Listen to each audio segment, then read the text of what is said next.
First, to the top story of the day, Apple will reportedly spend a cool $3.2 billion to acquire Beats Electronics. It would be the priciest corporate grab in Apple history.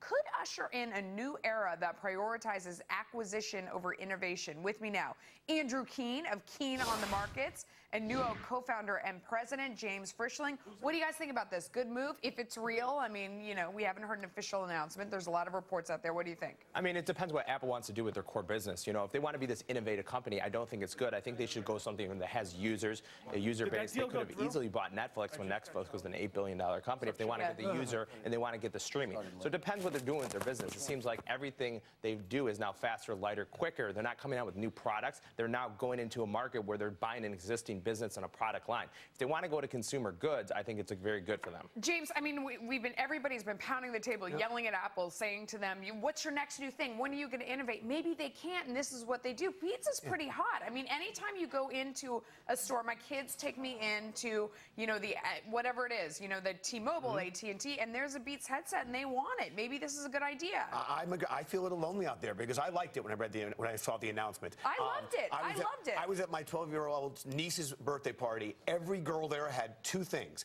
an iPhone and Beats. Really? Every single one of them. And I sat there thinking, this is unbelievable. They don't agree on anything except having an iPhone and having Beats. They're buying talent with this. And right now, everyone I've seen has shorted Beats since the day it launched. Well, sorry, not everybody. Too many people were betting against it, and Dr. Dre keeps proving them wrong. So I'm liking this thing from a talent perspective. Look who's joined us. It is Charlie Gasparino as from Thin Air. What is Beat? What is Beats?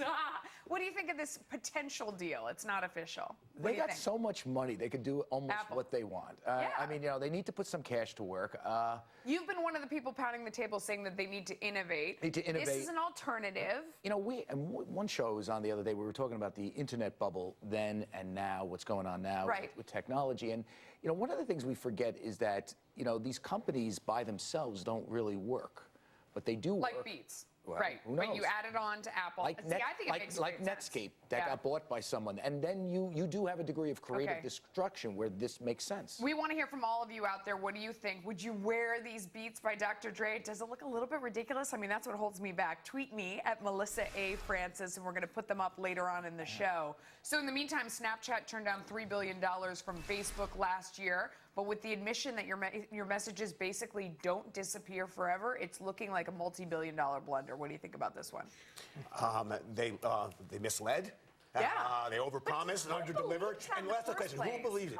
The internet is permanent. It's out there. Even the users can figure a way around their security system, but it's out there. So I don't think it's really going to change anything, because if you look at Facebook, I mean, you make a Facebook profile picture and you put like a couple hundred pictures on there, it takes you like 6 hours if you want to delete your whole profile. You want to take all your pictures away. It's still there. So did they mislead? Yes, they misled, but I don't think it's really going to change it. They still have the active user base. I don't think someone who's 15 years old is going to be like, oh, my picture is now, you know, in the internet somewhere in the world. Their target audience and their user base is not going to really change, because the whole premise they of obviously their misled, but I think they're still a buyout target. They turned down $3 billion. Listen, now I think they look part like of being a good businessman is knowing when to hold them and when to fold them.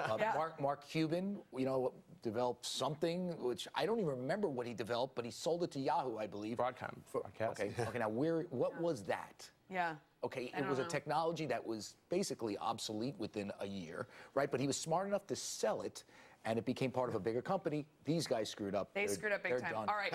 Elon Musk getting tough with the Show Me State after a push that would make Missouri the latest state to ban Tesla's direct sales model. What do you think about this one? I mean, if you look at Tesla, you know, their market capitalization is about $900,000 for every car they sold last year. I mean, they sold 21,000 cars. So, like, this story's not over yet. I mean, selling cars directly to consumer would obviously be good for them. Missouri isn't as important as a state. It's just showing precedent if they're going to be able to go directly to consumer, which we've seen in New York and Ohio. We haven't seen in New Jersey. I think the big thing here is if they can get these charging stations in gas stations across the United States, I think it makes it a lot more employable. Because a lot of hurdles to that. 180 miles on that car, and it's dead. And then what are you going to do? You're just stranded. Yeah. What do you guys think? I mean, to me, the bigger news was the difficulty in the battery supplies, the decline in sales. But these states trying to keep Tesla out, I'm not betting against Musk on that. He will work around it. He's a genius.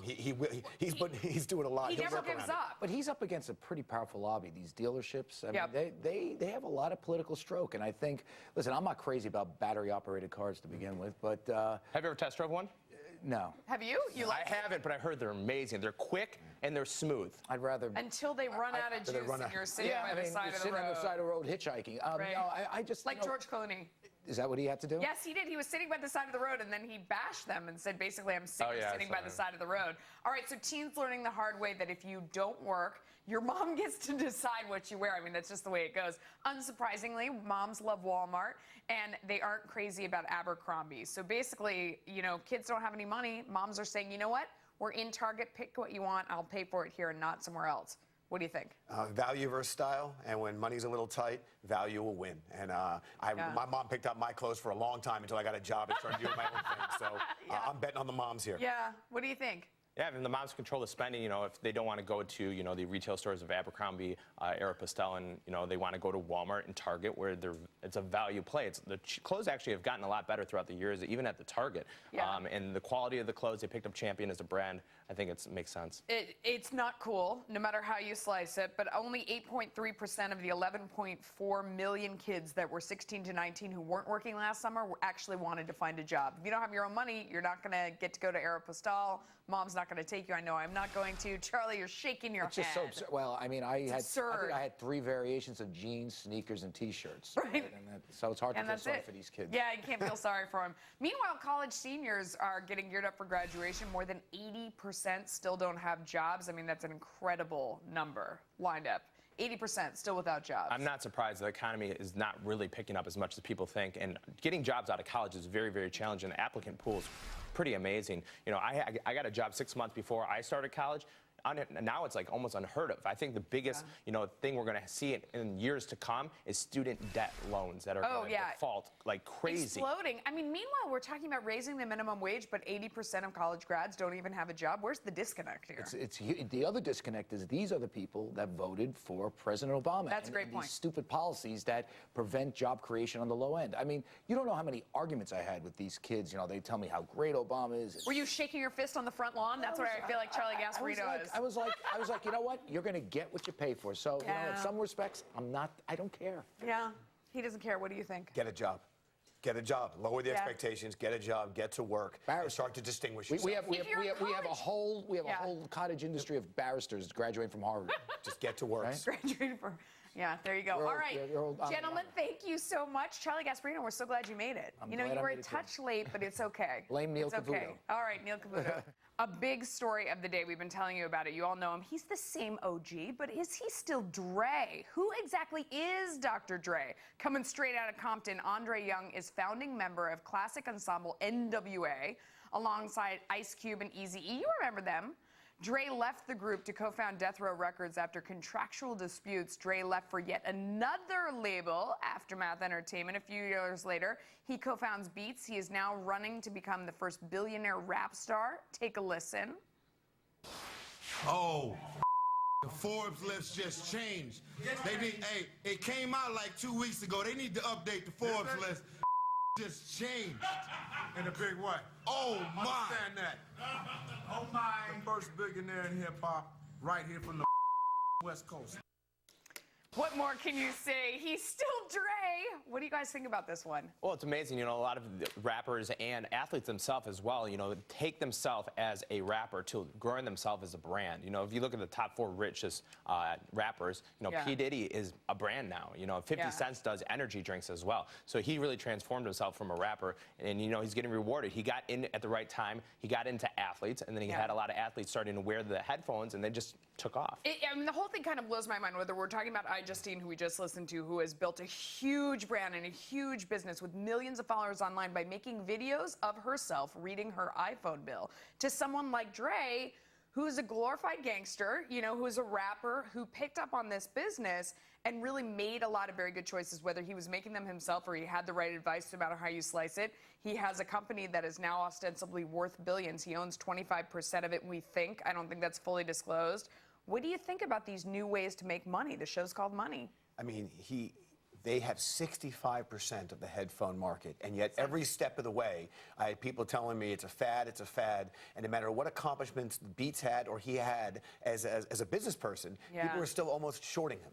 And it's really an amazing talent to connect that way. McDonald's is testing seasoned French fries in its Northern California and St. Louis locations. Flavors include garlic parmesan, zesty ranch, and spicy buffalo. This comes as North American same-store sales slip 1.7% so far this year.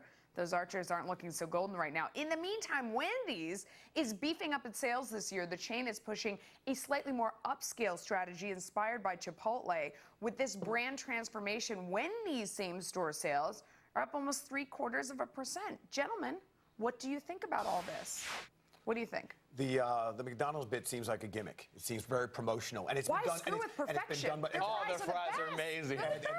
Great fries. Why mess with it? The Wendy's move is almost brand reshaping, and they're trying to create that better burger in that field among the Burger King and McDonald's, and you're seeing the results that they're getting. James, your take?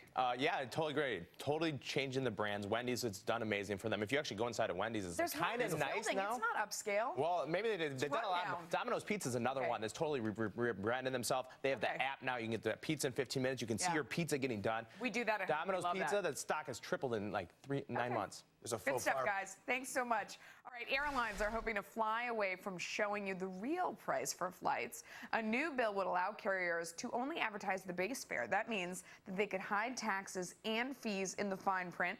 The bill currently has the backing of 33 lawmakers. Opponents call it dishonest. Andrew and James, what do you think about this? I mean, obviously, I think it's dishonest, but I think it'd be great for the airlines. You know, if you see a flight, $19, and then you go to click on it, and then you don't realize everything adding up.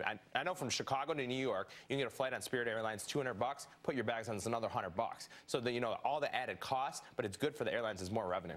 I guess it's good for the airlines, but if people feel cheated at the end, I mean, you kind of only fall for that sort of thing once. What are you going to do, not fly? What are you going to do, not fly? I mean, you're not going to trust the ads. You're not going to trust the fare. You're going to know at the end it's not even close to that. I mean, in an era where transparency is at an all-time high, and earlier in the show we talked about Snapchat getting flagged by the FTC for not being honest about their practices. I can't believe this bill actually is moving forward with such enthusiasm.